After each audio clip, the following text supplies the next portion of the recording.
And as we mentioned at the top of this newscast, Ukraine was a huge focus of President Biden's State of the Union tonight. And you know what makes our coverage of big events different? We verify to make sure you are only getting the facts. Our Evan Kosloff is here with a closer look at the impacts of sanctions. Hey, Ev.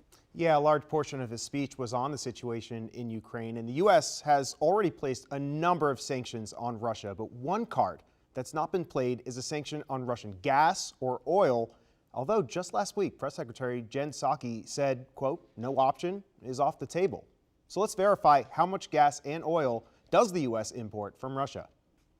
Let's start with crude oil. Our source is the U.S. Energy Information Administration, which says that the U.S. imported over 27 million barrels from Russia in 2020. And that may sound like a lot, but it turns out that that's just 1.3% of total crude oil imports. Compare that to Canada, for example, which exported over 1.3 billion barrels. Next, let's talk about petroleum. In 2020, the U.S. was importing roughly 7.86 million barrels of petroleum per day, of which Russia made up about 7%. And we're not importing as much as we used to. In fact, in 2020, the U.S. exported more petroleum than we imported for the first time since 1949.